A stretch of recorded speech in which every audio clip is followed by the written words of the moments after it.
आंगनबाड़ी की योजना गांव में ही चलती है, गांव में ही चलती है। हंसी आएगी आपको। जी राम जी पर रात को 1:30 बजे तक मैंने चर्चा सुनी, और अगर आप जवाब नहीं दे पाएंगे तो मुझे भी उस वक्त बोलने का अवसर दीजिएगा। उत्तर देने की बारी आई तो विपक्ष भाग गया था, इसलिए मैं निवेदन कर रहा हूं कि रहना जरूर, एक एक चीज का जवाब दूंगा, एक एक चीज का। मंत्री जी ने कहा भागिएगा नहीं, मैं बिल्कुल बैठ के आपकी एक एक बात को सुनूंगा। मंत्री जी ध्यान से सुनूंगा। ग्रामीण विकास जैसे महत्वपूर्ण मंत्रालय के विषय पर मुझे अपनी बात कहने का मौका दिया। मान्यवर, मैं अदम गोंडवी जी की चंद लाइनों से अपनी बात शुरू करना चाहता हूं कि तुम्हारी फाइलों में गांव का मौसम गुलाबी है, तुम्हारी फाइलों में गांव का मौसम गुलाबी है, मगर ये आंकड़े झूठे हैं, ये दावा किताबी है। सर, भारत की सरकार ने जब विकसित भारत की कल्पना की है तो उस कल्पना के तहत गांव को कहां रखा है, आपके माध्यम से ये देश को मालूम होना चाहिए। हमारे टोटल बजट का भारत सरकार ने जो पूरा बजट 2026 और 27 के लिए प्रस्तुत किया मान्यवर, उसका मात्र 3.6% बजट ग्रामीण विकास के लिए रखा है। यह स्पष्ट करता है सरकार की मंशा को, यह बताता है कि ग्रामीण विकास के लिए आपकी सोच क्या है, ग्रामीण व्यवस्था को आप कैसे संचालित करना चाहते हैं, कितना विकास वहां पर करना चाहते हैं। मान्यवर, बहुत सारी योजनाएं गांव के विकास के लिए चलाने का दावा सरकार की ओर से किया जाता है। उसमें से एक प्रमुख योजना है जिसका ढिंढोरा भारत की सरकार बार बार पीटती है, जल जीवन मिशन, जल जीवन मिशन, हर घर जल की योजना, हर घर जल की योजना।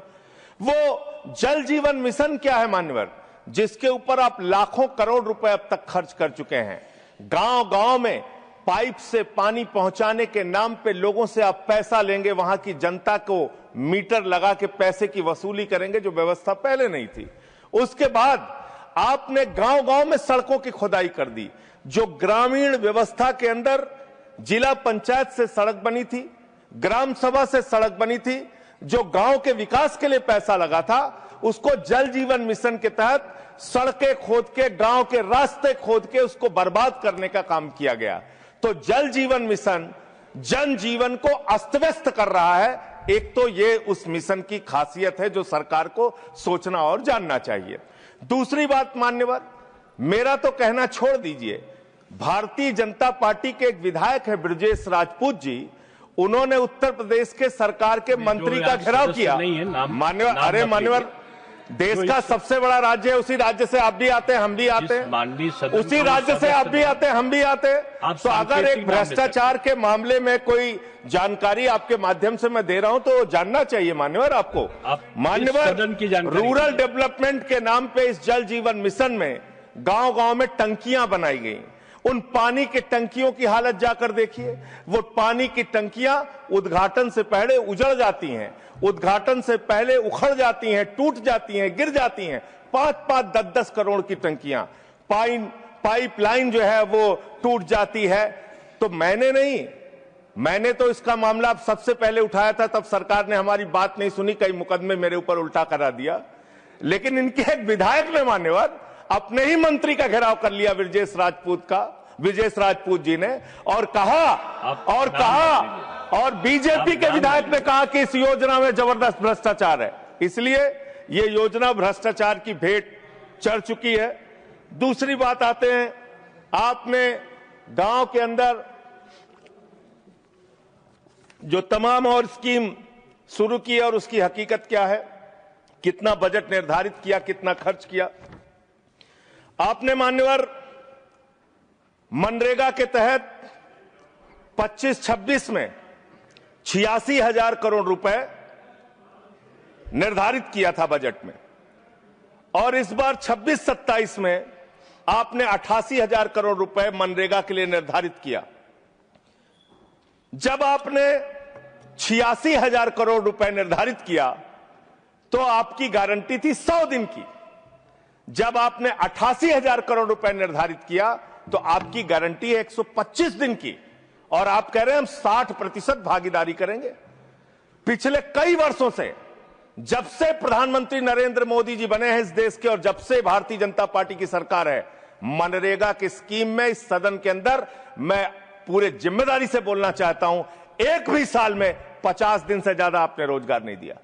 मनरेगा स्कीम को आपने मारने का काम किया, खत्म करने का काम किया, और उसके बाद आपने कह दिया 40% राज्य सरकारों की हिस्सेदारी होगी। जो राज्य सरकारें ज्यादातर घाटे में चल रही हैं, चलिए वो भी आपने कर दिया जो आपको करना था, आपने स्कीम पास कर दी जी राम जी की। लेकिन मुझे आप जरा कृपा करके बताइए, आपके हिस्से का 125 दिन के हिसाब से रुपया बैठता है मंत्री जी 2 लाख करोड़ रुपए, तो आपने तो निर्धारित ही 88,000 करोड़ रुपए किया है। तो आप इस स्कीम में क्या सोचते हैं, क्या आपकी योजना है और कितना आप बजट निर्धारित करना चाहते हैं? यानी कि आपकी मंशा ही साफ नहीं है कि आप मनरेगा स्कीम को गांव-गांव तक चला सके। इसके बाद मान्यवर आते हैं, एक मिनट माननीय मंत्री। करना चाहता हूं कि जब मैं बोलूं तब आप सुनने जरूर उपस्थित रहना, बोल के चले मत जाना, एक एक चीज का जवाब दूंगा।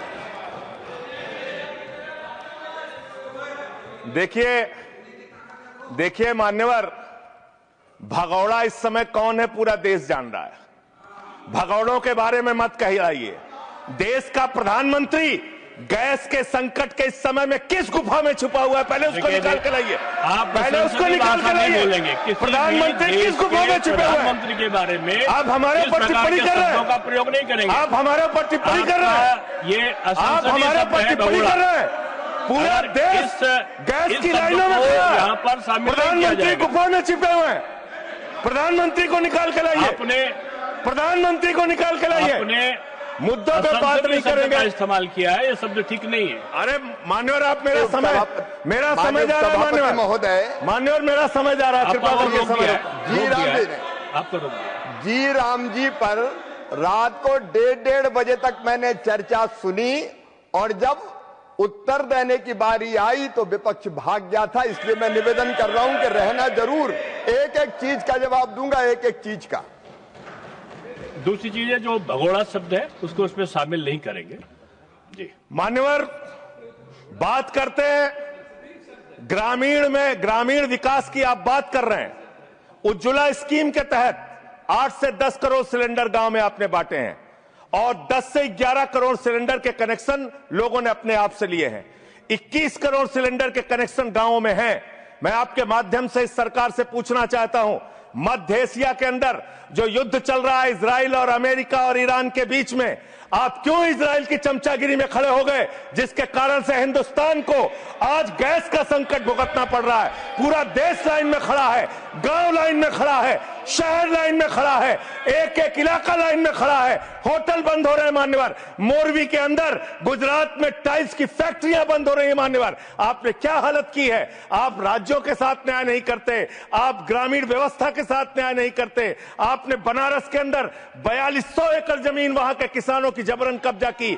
2013 का जो अधिकरण का नियम है, वो नियम आपने लागू नहीं किया। वहां लाठियों से किसानों को पीट के प्रधानमंत्री के संसदीय क्षेत्र में जमीनें कब्जा करने का काम आपने किया। जो पंजाब पूरे देश का पीडीएस सिस्टम चलाता है, 50% भागीदारी पंजाब के किसानों की होती है। आपने पंजाब के रूरल डेवलपमेंट का 8,000 करोड़ रुपए मार के बैठे हुए। आप बताइए क्यों आपने पंजाब का हिस्सा नहीं दिया, क्यों आप वहां के साथ सौतेला व्यवहार कर रहे हैं। बताइए इस देश को और पंजाब के लोगों को। वहां पर बाढ़ आई, आप भी गए थे मंत्री जी वहां पे दुख जताने के लिए। आपने वहां की भयावह परिस्थितियों को देखा था, बावजूद इसके 1600 करोड़ रुपए की मदद आपने घोषित की थी। 16 पैसे आपने पंजाब को नहीं दिए, 16 पैसे। यह आपकी दुर्भावनापूर्ण नीति है जो राज्यों को भुगतनी पड़ रही है, जो देश को भुगतनी पड़ रही है। और ग्रामीण विकास के नाम पर आपने इस देश के गांव में रहने वाली जनता को लगातार धोखा देने का काम किया है, लगातार उनको ठगने का काम किया है। चाहे वो आंगनबाड़ी की स्कीम हो, आंगनबाड़ी की कार्यकर्तियां, हर काम में उनको आप लगा देते हैं, लेकिन आप उनको पैसा देने के नाम पर आपको हंसी आएगी, हंसी आएगी, हंसी आएगी। आंगनबाड़ी की योजना गांव में ही चलती है, गांव में ही चलती है, हंसी आएगी आपको। मान्यवर, मैं अंत में एक ही बात कहना चाहता हूं। मंत्री जी ने कहा भागिएगा नहीं, मैं बिल्कुल बैठ के आपकी एक एक बात को सुनूंगा मंत्री जी, ध्यान से सुनूंगा। जितनी बात मैंने कही है उसका पूरा जवाब दीजिएगा, और अगर आप जवाब नहीं दे पाएंगे तो मुझे भी उस वक्त बोलने का अवसर दीजिएगा। आप ही अकेले बोलने का अधिकार रखते हैं, ऐसा नहीं होना चाहिए। और दूसरी बात मान्यवर, दूसरी बात, इस समय भगौड़ा कौन है, ट्रंप की गुलामी कौन कर रहा है, पूरा